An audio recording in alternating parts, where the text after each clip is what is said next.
പിന്നീട് സൈറസിന്റെ കണ്ണുകൾ ബാബിലോണിലേക്ക് പതിക്കുന്നു. ബാബിലോൺ രാജാവ് നബോണിഡസിനെ വെറുത്തുകൊണ്ട് അസഹിഷ്ണുരായി കഴിഞ്ഞുകൂടുന്ന ഒരു ജനസമൂഹത്തെ സൈറസ് കാണുന്നു. ബാബിലോണിലെ പരമ്പരാഗത ദേവനായ മർദൂക്കിനെ അവഗണിച്ച് ചന്ദ്രദേവനായ സിന്നിന് മുൻഗണന നൽകിയ രാജാവിന്റെ നടപടികൾക്കെതിരെ പരമ്പരാഗത പുരോഹിതന്മാരും ജനങ്ങളും ഒരു ആഭ്യന്തര കലാപത്തിന് തയ്യാറെടുത്തിരിക്കുന്ന കാലം. BC 530 ആയപ്പോഴേക്കും സൈറസ് ബാബിലോണിയൻ ജനതയുടെ രക്ഷകനായി സൈന്യസമേതം സിപ്പാർ നഗരത്തിലേക്ക് അവതരിക്കുന്നു.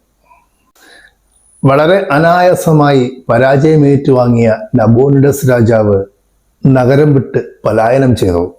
സൈറസിനെ ബാബിലോണിയൻ ജനത തങ്ങളുടെ രാജ്യം കീഴടക്കുവാൻ വന്ന ഒരു സാമ്രാജ്യമോഹിയായിട്ടല്ല സ്വീകരിച്ചത്. തങ്ങളുടെ വിശ്വാസങ്ങളെ, സ്വാതന്ത്ര്യത്തെ നേടിത്തന്ന രക്ഷകനായിട്ടാണ്.